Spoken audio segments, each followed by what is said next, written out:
A woman accidentally discovers that her perfect husband has another family on the side, and they even have a handsome 17-year-old son. This is yet another outrageous manga-adapted late-night drama. Its brilliance will blow your mind. The story begins with Aimi and her husband Takeo living a blissful life as a happy family of three. Back in high school, Takeo helped Aimi retrieve her precious moon-shaped bracelet. This led them to become each other's first loves. From their first love school uniforms to their wedding gown, they spent 15 enviable years together. Aimi believed herself the happiest woman alive, until the day she accidentally uncovered Takeo's shocking secret. One day Takeo left home without his phone. As Aimi was about to return it, she glimpsed a text message. The sender arranged to meet Takeo at a jewelry store the following afternoon, though it seemed like an ordinary message. A woman's intuition told Aimi something was wrong. She remembered Takeo mentioning a dinner with colleagues tomorrow. Instead of confronting him directly when returning the phone, Aimi rushed to her best friend Reiko's law office for advice. She suspected Takeo might be up to something. Reiko dismissed it as Aimi's overactive imagination, blowing things out of proportion. The text might have been from a colleague. Takeo going to the jewelry store could be to buy Aimi a gift. Reiko declared, "Your Takeo would never cheat." Hearing her friend's words brought Aimi a sliver of comfort, yet it didn't dispel the unease in her heart. She returned home anxiously. Takeo and their son suddenly jumped out to greet her. Father and son had made her favorite omelette rice together. On the omelette rice, Takeo had written 3 words, "I love you." Seeing her perfect husband and adorable son, Aimi's doubts vanished instantly. She felt that it must have been herself who misunderstood Takeo. Yet in the middle of the night, Aimi discovered that person had messaged Takeo again. The sender reminded Takeo not to forget their meeting time tomorrow. Judging by the tone, Aimi sensed that this person and Takeo weren't just ordinary colleagues. To verify her conjecture about herself, Aimi followed Takeo to a jewelry store the next day. To her surprise, the person Takeo met was a male high school student. She watched as Takeo and the boy entered the jewelry store together to select a necklace. Seeing their intimate manner, Aimi was filled with curiosity about their relationship. She followed them to a restaurant to continue observing. Soon after, a woman Aimi didn't recognize arrived, but Takeo seemed to have known her for a very long time. Suddenly, the restaurant lights went out. A waiter brought a cake and placed it before the woman. Then Takeo and the boy happily sang happy birthday to her. Takeo even took out the newly purchased necklace and put it on her. It appeared to be the woman's birthday. To anyone watching, they looked like a happy family of 3. Aimi watched in shock, feeling her entire world crumbling. She couldn't fathom the nature of Takeo's relationship with these 2 people. Just then, her son called. Aimi had no choice but to return home, carrying her immense doubts. Early the next morning, she went to the law firm and told her best friend everything she'd discovered the night before, though she couldn't confirm if Takeo was cheating. The relationship between Takeo and that woman was definitely not ordinary. Reiko advised Aimi to first confirm the nature of Takeo's relationship with that woman. Only if he was truly unfaithful should she consider filing for divorce. Over the next few days, Aimi secretly followed Takeo daily but found nothing unusual. Just as she thought she might have misunderstood Takeo once again, that woman finally appeared. Their unrestrained, intimate behavior ignited a surge of rage within Aimi. What enraged her even more was that Takeo, the woman, and that boy actually went home together for dinner. Tears of anguish streamed down Aimi's face as she snapped photos. She had finally confirmed Takeo's infidelity. She desperately wanted to know when he had begun betraying her. So while Takeo showered, she tried unlocking his phone for clues. Yet no matter how many password combinations she tried, she couldn't access it. Seeing Takeo was about to discover her, Aimi had to abandon the phone and devise another plan. First, she sent the photos from last night to her best friend. After seeing the pictures, Reiko said they proved Takeo's infidelity. But what shocked Reiko was that the woman in the photos was actually a classmate from their high school. Her name was Junko, and Aimi had graduated the same year as her. Aimi immediately dug out her yearbook. The moment she saw Junko's photo, she finally remembered. Junko had always been around Takeo during high school. That night, Aimi tried using Junko's birthday to unlock Takeo's phone. The phone contained numerous photos of Takeo, Junko, and a young boy. Takeo had been present for every significant milestone in the boy's life. This meant Aimi had never truly had Takeo to herself. While accompanying Aimi and their son, Takeo had also been raising another child. The happiness Aimi had built over 15 years collapsed in an instant. She suddenly felt utterly ridiculous and absurd. In that moment, She vowed to make Takeo pay. Reiko discovered the boy wasn't Takeo's child. He was likely Junko's son from her previous marriage. Her best friend offered to help Aimi sue Takeo and Junko. Aimi could then receive millions of yen in alimony. Yet Aimi declared that mere millions of yen in alimony could never heal the damage done or restore the happiness she'd lost. Since the law couldn't punish them, she would exact her revenge on Takeo and Junko in her own way. Aimi planned to first break them down mentally. She applied to become Junko's son's private tutor. Aimi could confirm one thing: this boy at least harbored some affection for her. Ryota was handsome, and female classmates often admired him. Yet, as an inexperienced middle schooler, he both craved closer contact with the boy he liked and feared rejection or misunderstanding. They often require considerable time to overcome their shyness and unease toward themselves. Aimi, however, understood how to seize and create opportunities, building on the emotional foundation laid through this physical contact, and observing Ryota's nervous, evasive glances born of shyness. Aimi was certain it wouldn't take long before the budding romance would ensnare him. Her mother-in-law wondered why Aimi, who clearly had no financial need, suddenly wanted to work. Aimi explained that her son had grown up, and that her prolonged life as a housewife had grown monotonous. She expressed her desire to return to the teaching profession she loved. The mother-in-law told Aimi not to misunderstand. She had no objections whatsoever, but she wanted to know if Aimi had discussed this with Takeo. There was one thing that had always troubled Aimi: was Ryota truly her husband's illegitimate child?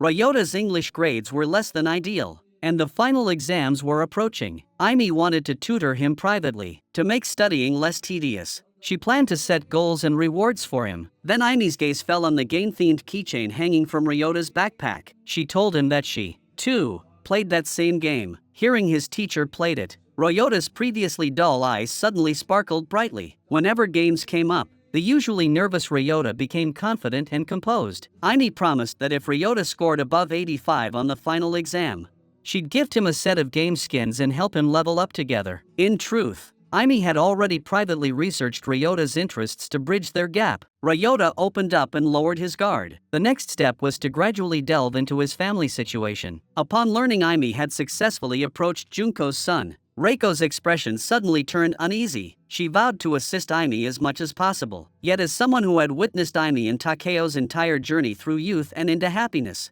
she still remembered Aimi's radiant smile at their wedding. Though Takeo's infidelity was despicable, she still hoped Aimi would talk things through with him, if not for oneself, then for their 5-year-old son. Perhaps moved by her best friend's words, Aimi decided to give Takeo a chance to negotiate. After this period of effort, Ryota's grades skyrocketed, smoothly achieving the goals Aimi had set for him. As agreed, Ryota successfully added Aimi as a gaming friend and received a limited edition skin. Just as he was about to match for a game, Ryota's phone rang. Takeo, upon learning of Ryota's excellent exam results, called immediately to offer congratulations. Ryota's call made Aimi realize the voice on the other end might very well belong to her husband, the one who is herself. That painful memory flashed through Aimi's mind once more. Fighting back her anger, Aimi asked Ryota if it was his father calling. After a moment of silence, Ryota told Aimi it could be considered his father, but not exactly his father. To be precise, it was a man who had cared for him like a father. Before Ryota was even born,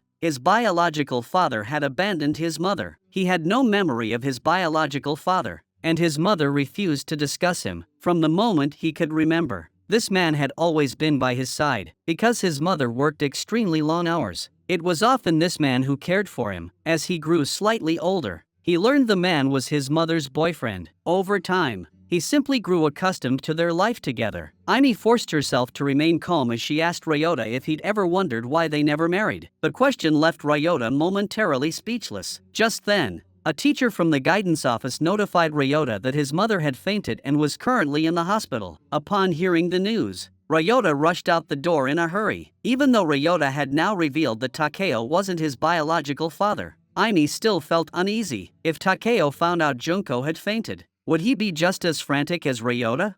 Sure enough, not long after, Takeo sent a text message. He told Aimi he'd be working late and not to wait for him for dinner. Aimi couldn't care less about being at work. She turned and dashed toward the hospital. Rather than overthink, she wanted to go confirm things herself. Aimi rushed frantically to the hospital and successfully located Junko's ward. Yet, Her husband was nowhere to be found inside the room. Perhaps it was really her being overly sensitive. After all, she was just a mistress. It was unlikely her husband would abandon work to come see her. Just as Amy was about to head back to school, a familiar figure passed by her. Perhaps in his haste, Takeo didn't even notice his wife's retreating figure as he hurried straight to the ward. Just as Amy was about to eavesdrop on their conversation, the faculty office called, concerned about her unexplained absence. That night, after putting Yoichi to bed, her husband still hadn't returned home. She sat in the living room until late into the night. Amy, who had originally intended to give Takeo one last chance to talk, now felt it was completely unnecessary. In Takeo's heart, a mistress and a son with no blood relation both mattered more than her and their child. She realized this relationship was beyond repair. Amy resolved to continue her revenge in her own way. The next day, Ryota apologized to Amy. He'd skipped class abruptly yesterday out of concern for his mother. He wanted Amy to continue tutoring him in other subjects. His mother had likely fainted from overwork. Ryota planned to study hard and get into university to lighten her burden. After all, he was about to become a big brother. Since returning to work, Amy had visibly lost weight. She mentioned her recent lack of appetite. Her mother-in-law thoughtfully prepared a bowl of millet porridge for her. Yet Amy felt nauseous after just a few bites. Suspecting pregnancy, her mother-in-law urged her to get checked at the hospital. Though Amy knew the odds were slim, Takeo hadn't touched her in ages. She still took the test with a glimmer of hope. If she were pregnant now, would her husband reconsider? Her heart was torn. Knowing his infidelity, she couldn't sever a decade-long bond. Yet she must continue buying groceries and cooking for him daily as if nothing were wrong. This life left Amy utterly despondent. Suddenly, Ryota appeared behind her. Amy marveled at their serendipitous meeting in such an isolated spot. Amy had once mentioned living in this neighborhood, so every day after school, Ryota waited near the market, hoping to see her. Since their last conversation, Amy hadn't been to school, and Ryota was worried. He asked if he had said something wrong last time. Amy told him not to overthink it and to focus on his mother's health instead. Then, curious, she asked about the man who replaced Dad, and how he reacted upon learning Ryota's mother was pregnant. Ryota beamed with happiness, saying the man was even more delighted than he'd imagined. He said 9 months felt too long, and he couldn't wait to hold the baby. As for their marriage, the man had promised Ryota's mother they would definitely marry, though the timing wasn't right yet. These words struck Amy like lightning, leaving her frozen in place, her eyes hollow and unfocused. After regaining her composure, she told Ryota she'd arrived home and hurriedly bid him farewell. That evening, when Takeo returned home, he asked about Amy's health in a very perfunctory manner. He'd heard from his mother that Amy had been feeling tired lately. Takeo's differential treatment made Amy feel extremely uncomfortable. When Junko fell ill, he could drop everything and rush to the hospital immediately. Yet when it came to his own discomfort, he dismissed it with just a few perfunctory words. After much deliberation, Amy resolved to take the initiative and personally investigate what allure this woman possessed. The moment Junko turned and saw Amy, her natural smile froze instantly. She never imagined the real party would come knocking herself. All she could do was pray Amy didn't recognize her and was merely passing by. Seeing Amy's remarkably composed demeanor, her heart eased slightly. She warmly inquired about the hairstyle Amy desired. Amy complimented the necklace around Junko's neck, saying it looked beautiful. Junko nervously explained it was a birthday gift from her son. Amy remarked that jewelry from that brand was quite expensive. For a high school student to give such a costly gift, he must truly love his mother. Coincidentally, her own bracelet was from the same brand. During the conversation, Junko experienced pregnancy symptoms. She excused herself to the restroom, using the moment to gather her scattered thoughts. She and Takeo had kept their relationship hidden for over a decade without anyone noticing. Why, then, did Amy show up right after she became pregnant with oneself? Was it truly just coincidence? Yet Amy's words always felt oddly sarcastic. Amy mentioned how miserable morning sickness could be for women, stressing the importance of a husband's steadfast support and companionship. She recalled how her own husband's attentive care had helped her endure the challenges of childbirth. Junko replied that she was single. Amy then asked curiously, "How did you manage to get pregnant then? Being pregnant at least means you have a stable partner, right? Isn't it exhausting for a single mom to care for 2 kids while working?" Amy warned Junko to beware of scumbags. Most men prioritize marriage when their partner gets pregnant. That's what brings peace of mind. Junko was momentarily speechless. unsure how to respond. Just then, a staff member interrupted their conversation. Talking with Aimee left Junko deeply anxious. She desperately wanted to know when Takeo would marry her, yet she deleted the text she'd drafted. She refused to hear Takeo's evasive answers again. She needed a face-to-face response to this question. The next day, Aimee returned to school. The moment Ryota saw her new hairstyle, he couldn't help but compliment how cute it looked. His evasive gaze was thick with shyness. The faint fragrance emanating from him convinced Aimee the boy before her was already hooked. Perhaps because Junko was pregnant, Takeo had become unusually clingy lately. Not only did he come home earlier, but he also helped care for the child. His words were as sweet as honey, and he'd often come over to act affectionate. Aimee endured her physical discomfort, recalling her best friend's repeated warnings. Having resolved to execute her revenge plan, she must not slip up before its completion. Striving to play the role of a happily doted-on wife, she must advance her scheme swiftly. Just then,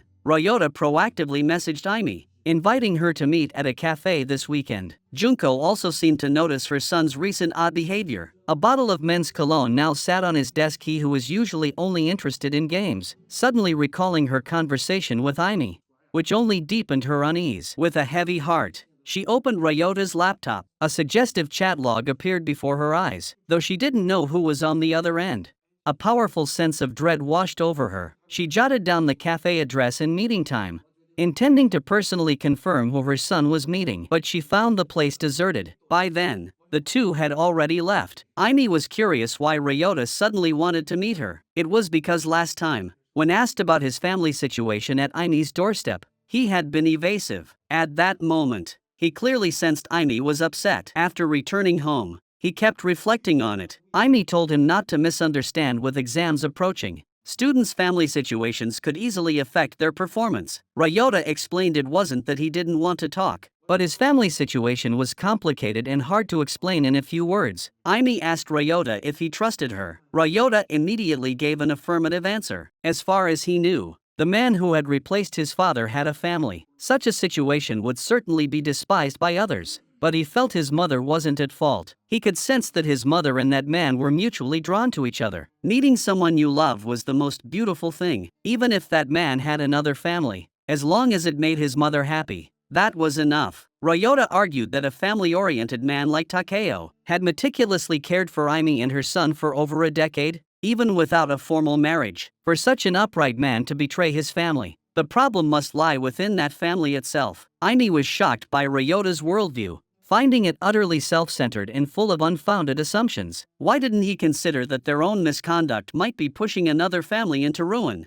Aimee clearly senses Ryota's flawed perspective yet can't fully condemn him. Ryota is puzzled by Aimee's intense reaction. It turns out Aimee grew up in a similar family environment. She never knew her father from birth, often seeing her mother hiding to cry in secret. Even after her mother died in a car accident, her father never appeared. It was that very day, through relatives, that she learned she was the product of an affair. Her mother fell for someone she shouldn't have, leading to this situation. While it was oneself who bore the burden of sin at birth, one once believed one didn't deserve to live. Raised with this guilt, one never thought an affair was unavoidable. Fearing one would die alone like one's mother, one always yearned for a happy marriage. A sudden phone call interrupted their conversation. Ryota, filled with unease, asked who Aimee meant by Takeo. Aimee replied, "He's my husband, the man who replaced your father." Ryota was instantly thrown off balance. He demanded Aimee stop joking. Aimee retorted, "Do you really believe such coincidences exist in this world?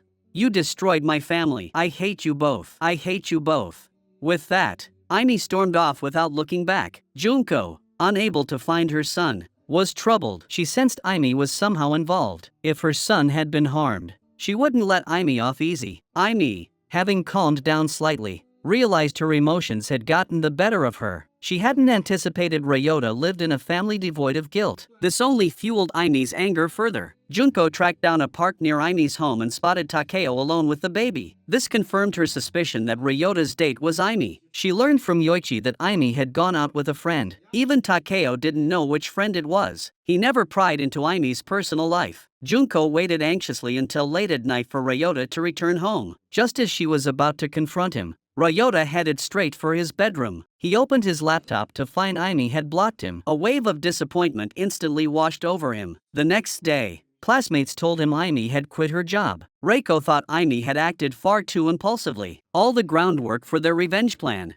built up over so long, had been completely wasted. Ryota would definitely report the situation to his mother. Soon after, Takeo would find out too. Aimi reassured her best friend there was no need to worry. Takeo had already sent a text saying he had something important to discuss that evening. Reiko believed, based on her professional experience, that once a scumbag's misdeeds were fully exposed, they would only feel briefly unsettled. They'd soon adjust their moods. No more hiding, no more lies, they'd actually feel relieved. When he got home that night, Takeo would most likely apologize first. Don't show any mercy now. Their goal was just to lower the compensation amount. Upon learning of Aimi's resignation, her mother-in-law immediately expressed concern. You said you loved your job, why quit suddenly? She urged Aimi to relax, promising unconditional family support through any hardship. Aimi desperately wanted to tell her mother-in-law right then that her precious son had another family outside. Her mother-in-law would surely see right from wrong and stand by her,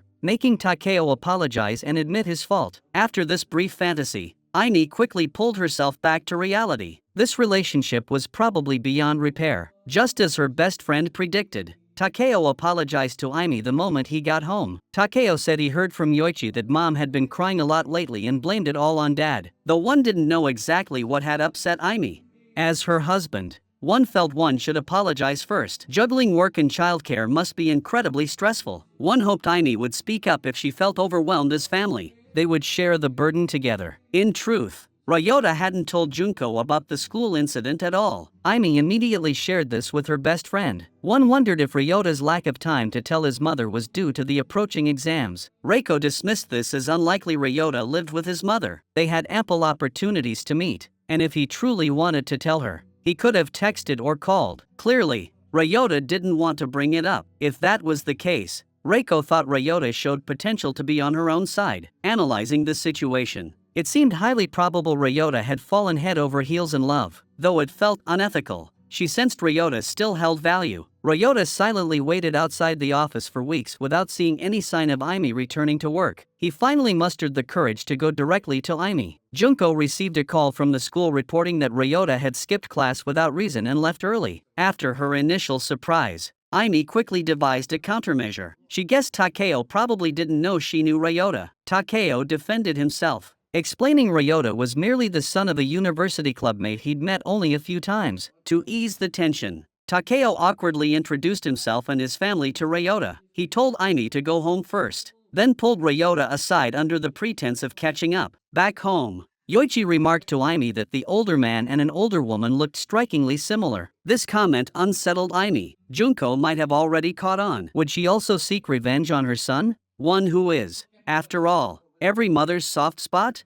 Takeo pinned Ryota against the wall and sternly reprimanded him. He had explicitly told them not to approach his residence without permission. Yet, these past few days, both he and Junko had shown up repeatedly. Ryota apologized to Takeo, promising to be more careful next time, but he couldn't help adding, "Your wife is really beautiful." Takeo awkwardly didn't know how to respond. Back home, Aimi curiously asked what Takeo and Ryota had talked about. Takeo vaguely said it was just catching up. Aimi didn't feel comfortable pressing further. Just then, Yoichi wanted milk. Aimi discovered the fridge was empty. She decided to go out to buy some but unexpectedly found Ryota hadn't left yet. Ryota apologized to Aimi for not considering her feelings that day at the beach. After returning home, he kept reflecting on how, despite being the one who strayed, he avoided discussing the affair because the outcome benefited himself. Compared to Ryota's apology, Aimi was more concerned about what he had just discussed with Takeo. I asked him if he really intended to marry mom. And this was the question Aimi had always wanted to know. Takeo's answer remained as vague as ever, but he promised Ryota that between Aimi and his mother, he loved Junko more. He asked Ryota to give him some more time. Ryota knew Takeo's words would deeply hurt Aimi, but he couldn't bring himself to lie. Aimi's sadness lasted only a moment. Suddenly turning to Ryota, she leaned close and asked, "Would you do anything for me?"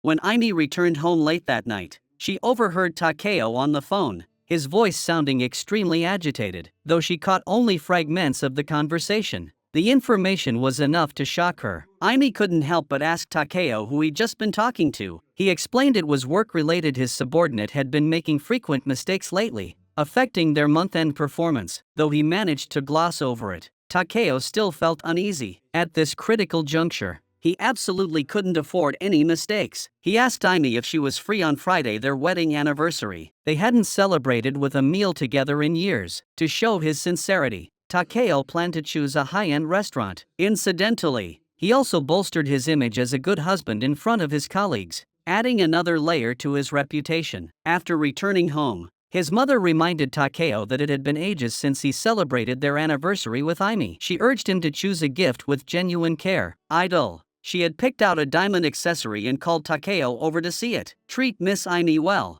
she advised. That way, we'll all be happy. Ultimately, Takeo selected a 3-Michelin-starred restaurant. Deeply moved, Aimee reflected that they had unknowingly known each other for 17 years. One question had been troubling her lately, and she wanted Takeo's answer. In these 17 years together, had Takeo ever truly loved her?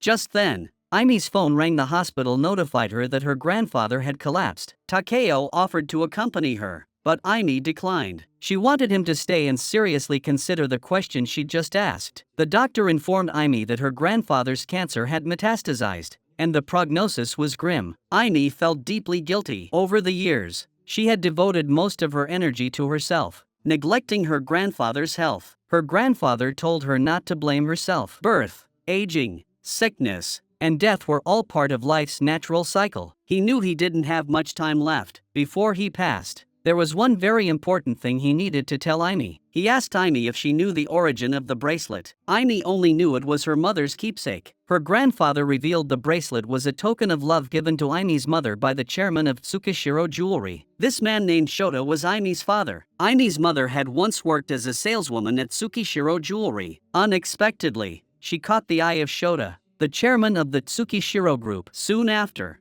she became pregnant with Aimee. Since Shota already had a family, he wanted to terminate the pregnancy, but Aimee's mother insisted on giving birth no matter what. Shota offered her a settlement to sever all ties. The day Aimee's mother died in a car accident, she was reportedly on her way to confront Shota. Details of that crash remain unreported to this day. Tsukishiro Group settled everything with money. After all, if the media dug into the accident, Shota's marital infidelity would inevitably surface. When grandfather learned of Tsukishiro's actions, he was furious. He ordered Shota never to appear before the child again, and refused to let Aimee call such a scumbag her father. As for the money Shota promised Aimee's mother, grandfather kept it safe for her. Shota also left Aimee some shares. Yet even with this immense wealth, Aimee remained profoundly despondent. No amount of money could bring her joy. Aimee suddenly snapped back to reality. Could the money Takeo mentioned on the phone that day be connected to her origins?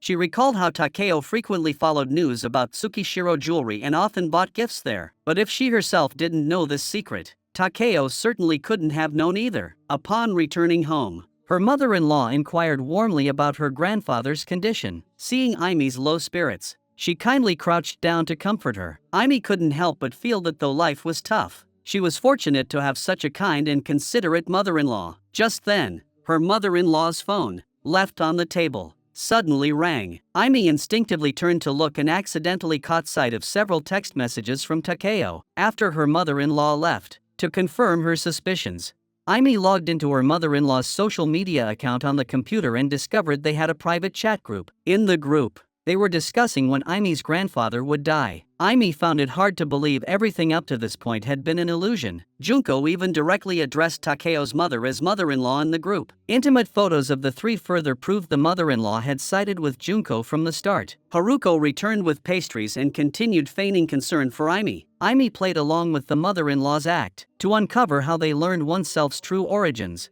Aimee subtly probed the mother-in-law about her younger days. Seeking clues, perhaps elated by her impending success, she let her guard down. Haruko, completely unprepared, opened up to Aimee about herself. In her youth, she met Takeo's father at a beauty pageant. They married soon after and had a child, but Takeo's father was a compulsive gambler, racking up massive debts. Ultimately, she chose divorce. Initially, she believed raising Takeo alone would be manageable, but she soon discovered that, no matter how hard she tried, life remained incredibly difficult. Her heart ached whenever she saw Takeo unable to play happily like other children. Then one day, Haruko spotted a large corporation recruiting housekeepers. She applied on a whim and surprisingly got the job. Thanks to this position, their living conditions gradually improved. Additionally, she befriended an employee at that very company. Aimi sensed that the friend her mother-in-law mentioned might be her own mother. Haruko claimed she had kindly warned that friend that an illicit affair would end badly, but the girl wouldn't listen.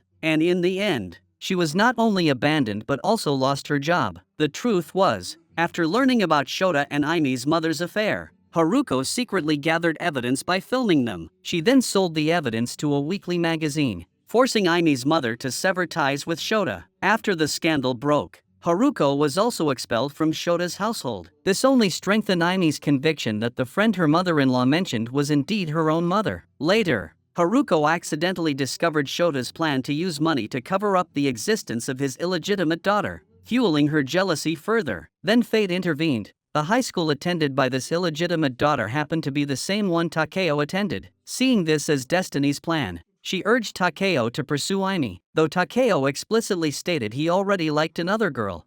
Haruko dismissed it, confident Takeo could handle the situation. Initially shocked, Takeo's mother declared, "If he marries that girl, we'll have more money than we could ever spend." Takeo quickly embraced his mother's logic. Poverty was too terrifying a prospect. He abandoned his pursuit of Junko and deliberately drew closer to Aimi, until one day, he unexpectedly encountered Junko again on the street. In that moment, Takeo's mind flashed back to his mother's words. Reiko was furious upon learning of Takeo's scheme. Legally, the money Aimi inherited from her grandfather couldn't be divided with the husband even if they divorced. Takeo and his mother must have other plans to transfer the assets. She urged Aimi to sever ties with Takeo immediately. Reiko had already drafted the divorce papers for Aimi, but Aimi seemed hesitant. She felt Ryota was innocent and hoped to spare him from involvement. Reiko warned Aimi not to show mercy. After all, that high schooler was the son of her husband's mistress. That fact could never be changed. Takeo was again promising Junko that he'd divorce Aimi once she transferred all the stocks to him. Junko had long grown numb to Takeo's so-called promises. Takeo assured Junko that Aimi only appeared shrewd, she was actually a fool. Suddenly receiving a large sum of money would surely overwhelm her. Then,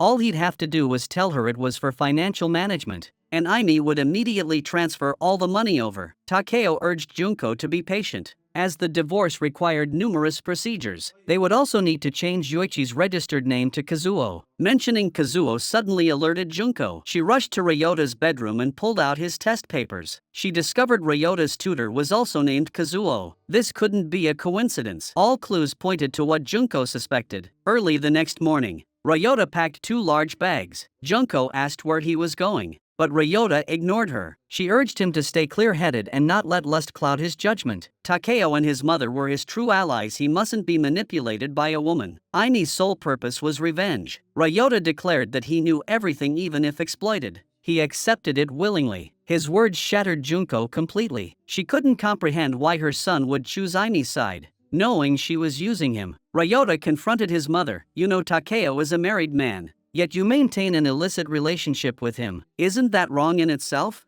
Don't you feel any guilt at all? Just because it's oneself who benefits, can't you empathize with how painful and desperate it is for the betrayed party?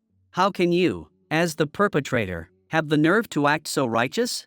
Junko defended herself, saying she only wanted to find Ryota a father. No matter how hysterically Junko pleaded, Ryota still stormed out the door. Aimi was packing her clothes when the doorbell suddenly rang. With nowhere else to go, Ryota ultimately thought of Aimi. Worried he'd catch a cold in the rain, Aimi found a set of Takeo's clothes and urged him to take a quick shower. The moment she opened the door, Aimi instinctively turned away in shyness. Ryota then smoothly embraced Aimi from behind. At that moment, Aimi recalled her best friend's words. After all, he was the son of the man who had cheated on her. She couldn't falter now. While drying Ryota's wet hair, Aimi asked him what had really happened, because he had promised Aimi last time that he would be her partner, and that he would do anything for her. He decided to distance himself from his mother. This was the best way he could think of to support Aimi. It was all because of his mother's mistake that Aimi had suffered such innocent pain. Ryota offered a sincere apology. Aimi cut him off. Ryota wanted to know what he could do for Aimi to fully forgive them. Himself.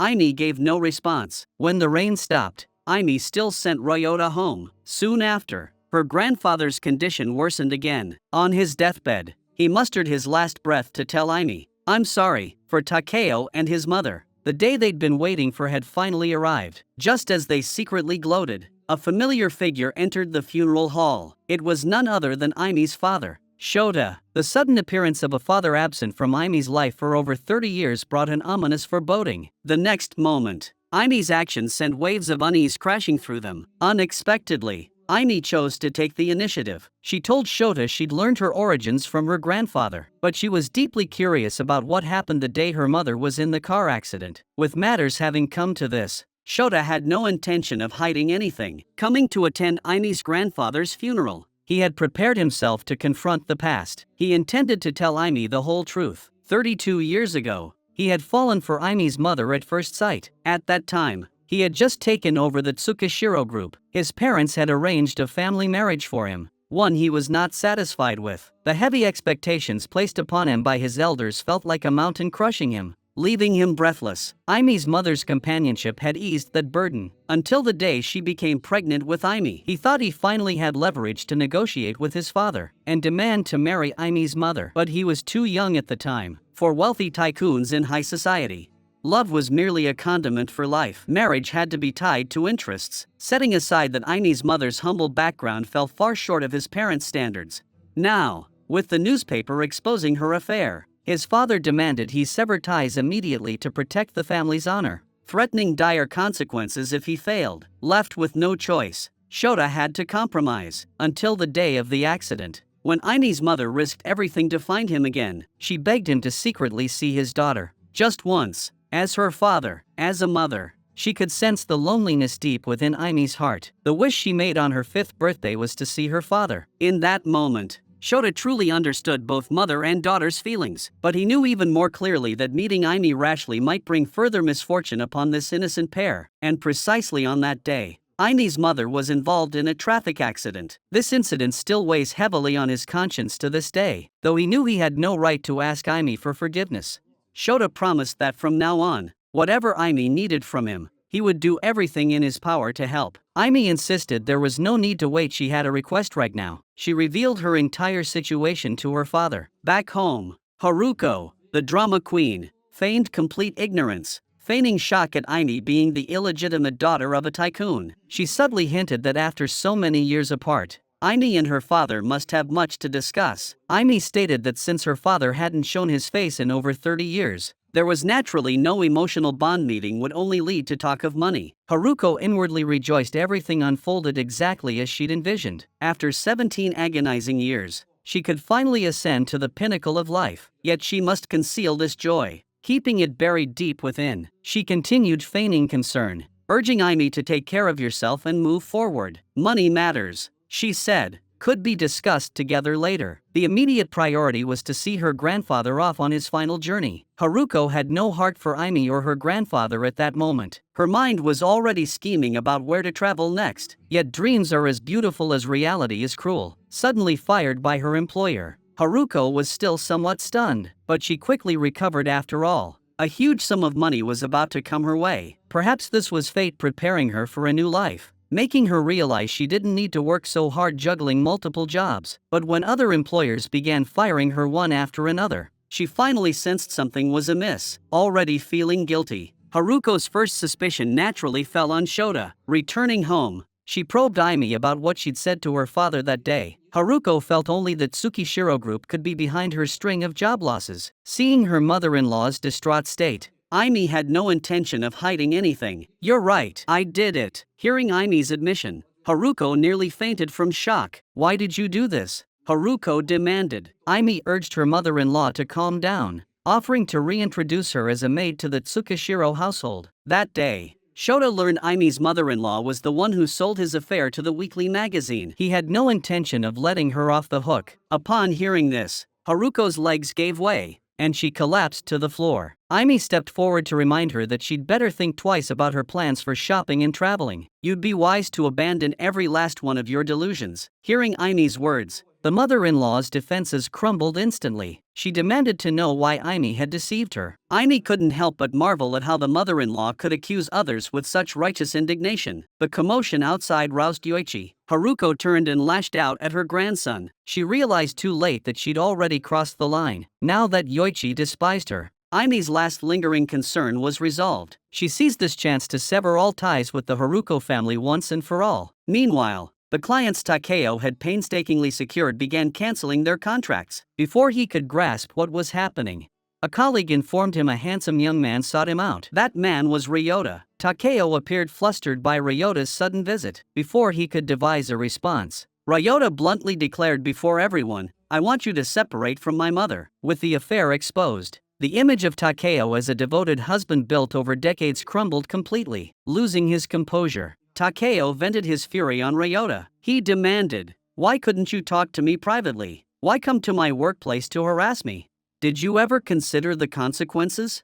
Ryota had naturally weighed the fallout, but only this approach would make Takeo take the issue seriously. Takeo accused Ryota of being a traitorous, ungrateful bastard. He had actually raised such an ungrateful creature. Takeo's actions convinced Ryota that this time, one hadn't made a mistake. The man before him was utterly unworthy of him and his mother's lifelong trust. Seeing Takeo's true colors, Ryota felt profoundly hurt and helpless. His only confidant now was Aimee. Aimee, himself, had trusted Takeo for a full 17 years, only to receive this outcome. That evening, when Takeo returned home, Aimee had prepared dinner as usual, but today's meal was peculiar, nothing but eggplant. Though I'm not sure what eggplant symbolizes in Japan, Takeo's expression made it clear this wasn't a good sign. He awkwardly praised Aimee's cooking as always being superb. Aimee then casually asked if he thought he was better than Junko. Takeo was stunned. Aimee's expression showed she already knew about Junko. He instinctively tried to make excuses, but Aimee told him not to waste his breath. Had his mother really told him nothing?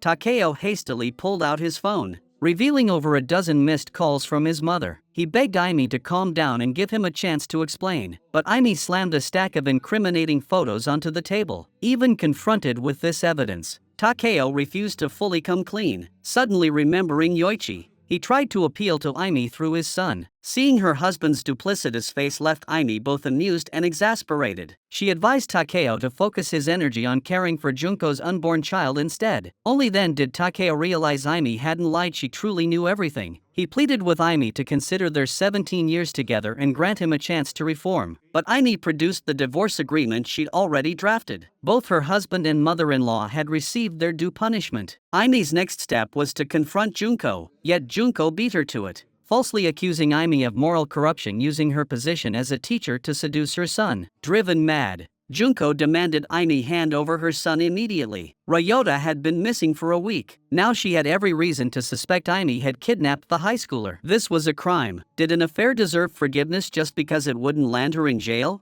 Aimee was merely letting Junko taste the agony of losing a family member. Knowing she was in the wrong, Junko immediately knelt before Aimee, begging her to return her son. Just then, Ryota appeared before her. Seeing Ryota safe and sound, Junko's expression hardened again, ready to accuse Aimee. Ryota stated plainly it had nothing to do with Aimee, he had run away and never once met her. Junko couldn't understand why Ryota constantly favored Aimee. She must have charmed or threatened him, she began, only to be cut off by Ryota. "Because I fell for her without permission," he stated. Junko felt both anger and amusement at this. She couldn't fathom what charm Aimee possessed to captivate her son so completely. Aimee then mentioned that Junko had helped style her hair, and that it was her own. But Junko never told Takeo about it. The truth was, Junko was deeply insecure. She feared Takeo would become anxious and leave her if he found out. Junko knew being the other woman was shameful. Driven by sensitivity and insecurity, she chose to hide it. Aimee's words cut deep, shattering Junko's defenses. She kept insisting Takeo loved only her, and marriage was inevitable. They had agreed to raise the child together. Seeing his mother still deluding herself, Ryota urged her to wake up. He promised to return to the family, but only on one condition: she must cut ties with Takeo. That man only brings disaster to others. Aimee would soon divorce Takeo. Junko sought out Takeo herself. Naturally, Takeo craved some stability through her. He claimed that after divorcing Aimee, he could marry Junko, but Junko knew the feelings between her and Takeo weren't love at all. They were merely tools for Takeo's mother to fulfill her own selfish desires. Junko felt foolish for being deceived by Takeo for over a decade. In truth, the one Takeo truly loved deep down was Aimi, so from the very beginning, he never seriously considered her situation or feelings. Moreover, Takeo always found excuses to dodge the issue. Takeo instantly realized Ryota must have said something to Junko. He hurriedly defended himself, insisting it wasn't what Ryota thought. A high schooler's mind wasn't fully developed, he must have misunderstood something. Junko heard this and felt both amused and exasperated. As a mother, she certainly didn't consider Ryota a mentally immature high schooler. Instead, she felt profound shame. These self-important adults, had shown less awareness about this matter than a high schooler. With that, Junko rose to leave. Takeo suddenly remembered his trump card, the child growing inside her. Junko told Takeo not to worry, she was no longer alone now. Afterward, a dazed Takeo drowned his sorrows in alcohol on the street. He never imagined things would reach this point. By chance, he encountered Akemi, a junior colleague who had long admired him. Akemi comforted Takeo, insisting that an affair was nothing to be ashamed of. If you've fallen for someone, why suppress it? That's against human nature. Takeo was genuinely shocked by Akemi's words. To express his gratitude, he invited Akemi to dinner. Akemi clarified she wasn't taking sides. She simply believed it was natural for people to crave novelty, especially men who usually looked down on women. At that moment, she had one burning desire. At that moment, she desperately wanted to tell such men, "Go to hell." Due to the scandal's severity, Takeo was demoted and had his salary cut at work. His colleague Eiji couldn't understand it. He refused to believe Takeo had cheated for money. How many 17-year spans are there in a lifetime?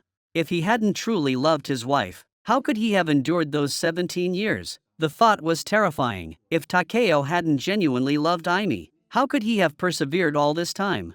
Claiming his mother coveted Aimi's inheritance was merely a shield for his own unfaithfulness. Realizing this now was clearly too late. The next day, Aimi returned home to find the house in shambles. Takeo looked haggard, as if aged 10 years. Seeing the unsigned divorce papers on the table, she demanded when he would sign and give them to her. Takeo knelt again, apologizing and begging for reconciliation. He admitted that, upon reflection, he hadn't appreciated his blessings until now, realizing that his true love was Aimi. He confessed that initially, he'd followed his mother's advice and approached Aimi for money. But living together and having Yoichi, he'd fallen in love with Aimi without even realizing it. Hearing this, Aimi felt a mix of emotions, both amused and bitter. Takeo insisted this time he truly understood his mistakes. From now on, he would be honest and hoped Aimi would give him another chance to redeem himself. In this world, only Aimi and Yoichi mattered to him. Aimi stepped closer and told Takeo that everything she had done wasn't for an apology. It was to exact revenge on them, even if it meant exploiting the innocent Ryota. She wanted Takeo and Junko to taste the bitter flavor of betrayal by someone they trusted most. Now he had the nerve to speak of forgiveness? Not tearing them limb from limb was already an act of mercy. Takeo couldn't comprehend how crucial maintaining one's integrity throughout youth was for a woman. Hearing this, Takeo claimed he understood. He vowed to compensate her and Yoichi tenfold from now on. Yet belated affection is worth less than grass. Apologies alone aren't enough for mistakes, only proper punishment leaves a lasting lesson. Only by knowing the pain of separation could divorce hold any meaning. The day after finalizing the divorce, Aimi planned to leave this city of heartbreak with Yoichi. Just before boarding the car, Ryota called out to her, pleading for her not to go. "As long as you're by my side, that's all I need. I won't ask for anything else." Aimi and Ryota apologized, realizing that, in their blind pursuit of revenge, they had dragged an innocent person into the fray. Now that vengeance was achieved, she refused to perpetuate this cycle of misdeed. Post-divorce, Takeo was reassigned to a company gatehouse. Living in dire straits, he couldn't help but recall his wife who once prepared daily lunches for him. His current plight was self-inflicted. Meanwhile, Aimi opened a family-themed cafe in the countryside, gaining modest local fame. Reiko suggested that since Aimi had achieved success in her career, perhaps it was time to consider a new relationship. At this, Aimi couldn't help but blush. Through an introduction from a regular customer at her shop, she had indeed recently met a single father named Asahi. Though slightly less handsome than Takeo, he seemed honest and dependable. Aimi was contemplating giving dating Mr. Asahi a try. Coincidentally, Asahi turned out to be Yoichi's father, just as Aimi was filled with anticipation, ready to take a new step forward. A familiar figure stepped back into her world. Aimi never dreamed she'd encounter Ryota here again after 7 years. Ryota said he happened to be teaching at the local school. Flustered, Aimi fled the scene in a panic. She had chosen to settle in this remote countryside precisely to forget everything from the past. But how did Ryota know her whereabouts? This left Aimi utterly perplexed. What shocked Aimi even more was Ryota finding her again at the coffee shop. Curious, Aimi asked why he'd come to this village. Ryota explained he'd visited during a university training camp years ago, captivated by the scenery then. He'd actively sought a teaching position here after graduation, though unsure if it was true. Aimi congratulated Ryota on fulfilling his dream of becoming a teacher. Ryota didn't respond to her congratulations but suddenly emphasized he was 25 now. Aimi instantly understood what Ryota was implying. The youthful innocence had indeed faded from his eyes. He told Aimi not to play dumb. She knew exactly what he meant. So why wouldn't she give him a direct answer?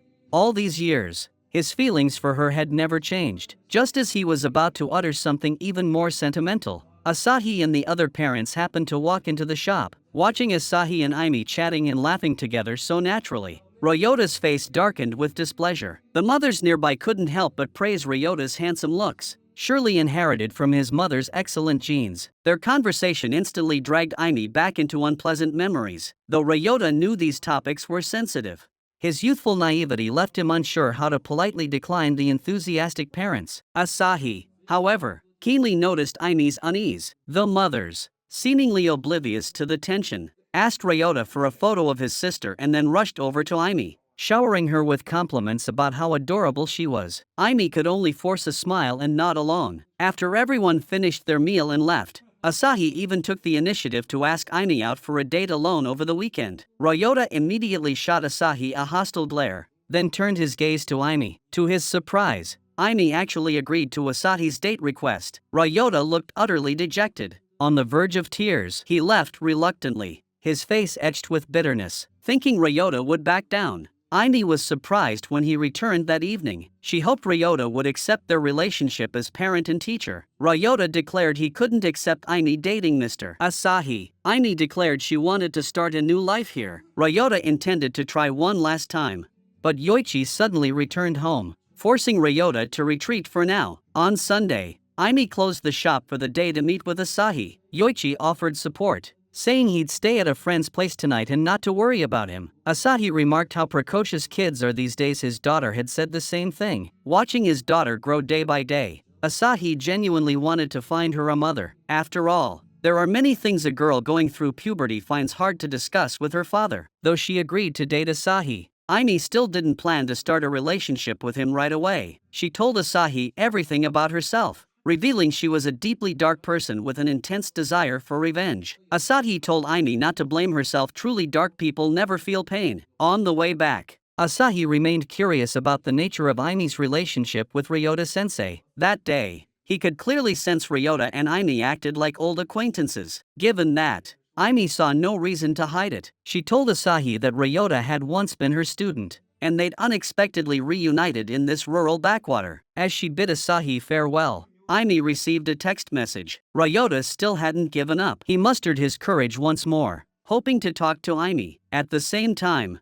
Asahi was also confessing his feelings to Aimi. I promise I won't let Aimi get hurt again. Back at the shop, the mothers curiously asked if Aimi had agreed to date Asahi. In the corner, Ryota was even more eager to know the answer. After seeing the parents off, Ryota finally decided to confess his feelings to Aimi. But Aimi had no intention of giving him the chance to speak. Just then, a familiar voice called out from behind them. Seeing Junko, whom she hadn't seen in ages, Aimi panicked and quickly shut the coffee shop door. She was completely unprepared for this sudden turn of events. Ryota resented his mother's sudden visit, feeling as if he'd been under constant surveillance, as if his own self had been under constant surveillance. Junko couldn't understand what charm Aimi possessed that had kept her son's affection undimmed for 7 years. She urged Ryota to wake up. This relationship was inherently twisted and not worth clinging to. The fact that Aimi was Takeo's ex-wife alone made this connection forbidden. Deep down, Ryota understood, but he refused to accept it. Why should he pay for his parents' mistakes?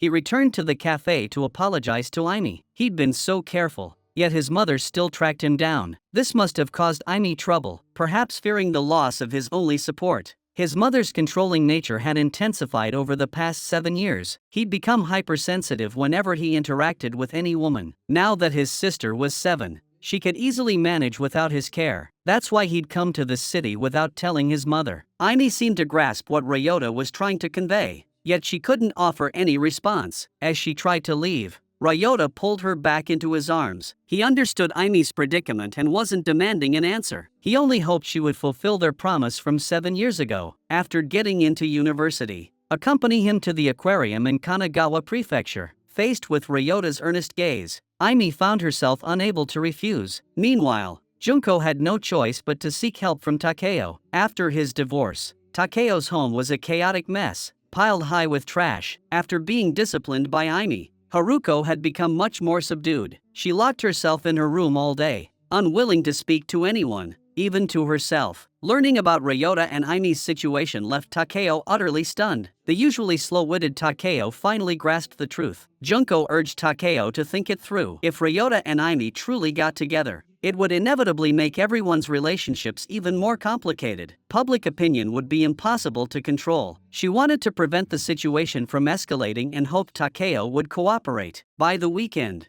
Aimee found herself dressing up without thinking. Yoichi mistakenly believed his mother was going on a date with Asahi. At the meeting spot, Aimee still decided not to give Ryota any hope. She smiled and told Ryota there was absolutely no possibility between them. No need to waste time or energy. After saying this, Aimee turned and walked away decisively. Unexpectedly, a heavy rain suddenly poured down. Ryota grabbed Aimee's arm and sought shelter. They ended up at an abandoned apartment building. Seeing Ryota drenched, Aimee couldn't help but show concern. This scene instantly pulled the boy's thoughts back 7 years. Aimee was still as gentle and captivating as ever, making Ryota even more unwilling to give up. He was convinced Aimee was his destined person. The boy's earnest gaze made Aimee unable to meet his eyes. She instinctively turned away. Ryota insisted that Aimee needn't hide her emotions. They weren't the ones at fault, why should they bear another's guilt?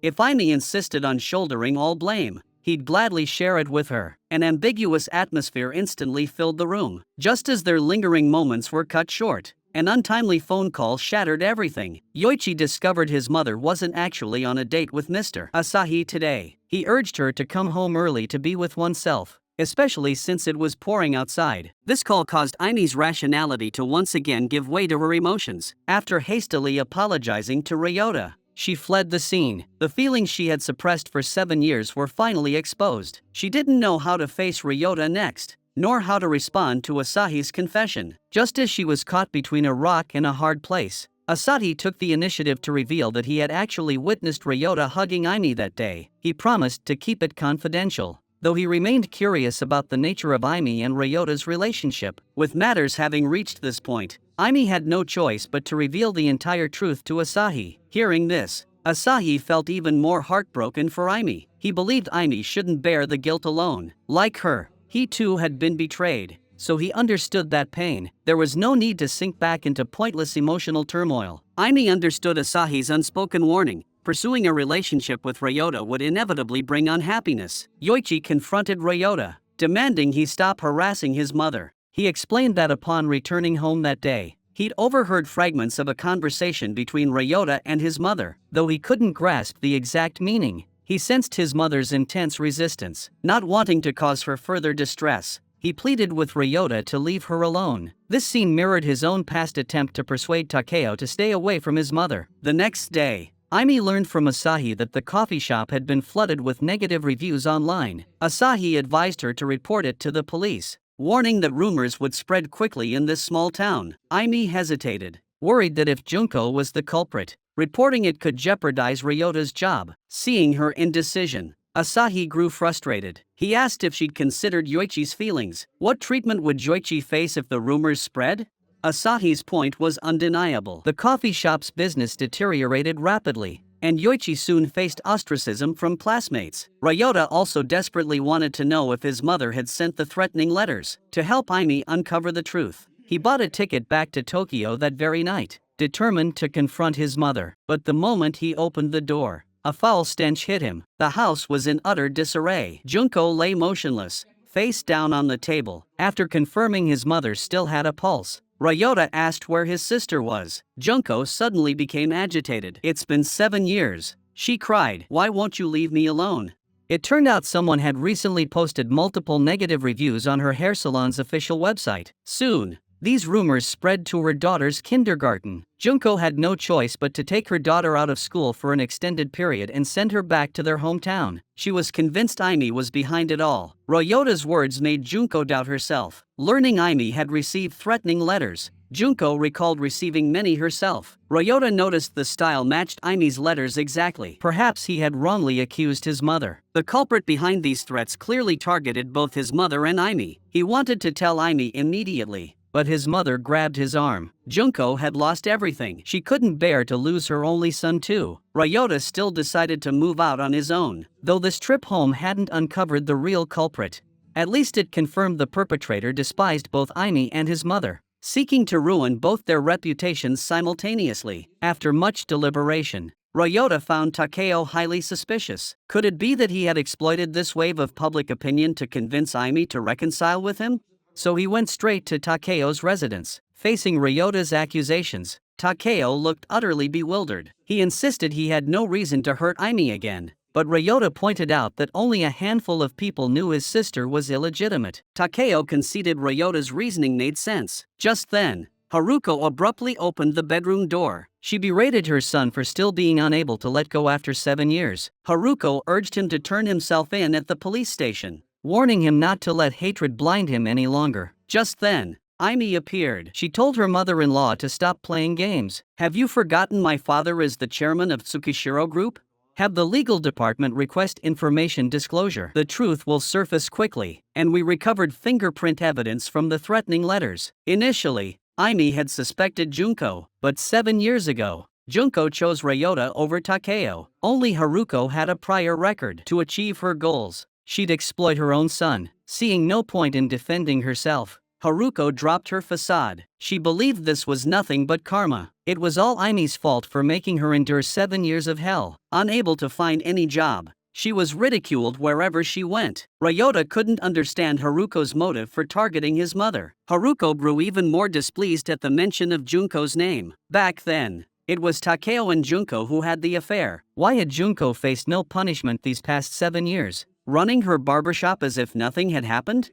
On this point, Haruko believed Takeo was the real culprit. If he had cooperated with her plan and married Aimi back then, none of this would have happened. Aimi urged Haruko to go to the police station and turn herself in. Unable to accept defeat, Haruko grabbed a knife from the sink and lunged at Aimi. Takeo declared that everything was their own fault. It was merely the loss of a job and social standing. If they could let go of their hatred, everything could still turn out for the better. Yet Haruko remained convinced that she was blameless and stormed out. Unexpectedly, she encountered Shota downstairs. Shota hadn't anticipated Haruko's stubbornness. It seemed her punishment back then had been too lenient. This incident not only showed Aimi that Takeo was genuinely remorseful, but also Ryota's actions deeply moved Aimi. Yet Junko called with a death threat against Ryota. When they rushed to the rooftop, only a pair of shoes remained on the ground. Junko hadn't jumped. She merely wanted to test whether Ryota truly cared. Her state seemed unhinged. She claimed Ryota's eyes resembled her father's, the man who deceived her during university. When Junko saw that man again,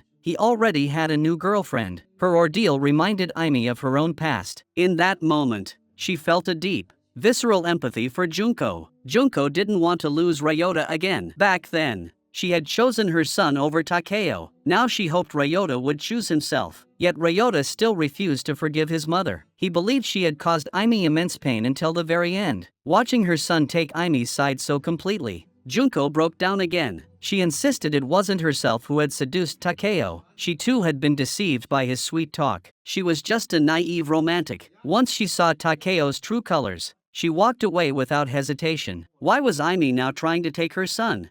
Seeing Junko completely lose her composure, Aimi slowly approached. Aimi said, "Oneself." Understanding Junko's feelings, both had been hurt by men, their eyes clouded by hatred, but she now realized revenge only bred more pain, serving no purpose. There were no winners in this. They were both already punished. So Aimi urged Junko to let go of her hatred. Junko demanded to know what she should do now. Faced with this question, Aimi didn't know how to answer. Ryota walked over and embraced his mother. He urged Junko to start learning how to care for oneself from today onward. A woman can live well without a man. Thus, a world where only Junko remained wounded was achieved. Back in the countryside, Asahi urged Aimi to let herself off the hook. Let the past stay in the past, no need for constant mental exhaustion. Only by opening her heart to embrace the future could she possibly find happiness again. Asahi's words awaken Aimi. She decides to formally accept Ryota. She confesses to herself that she had long been in love with him, but always felt her own darkness made her unworthy.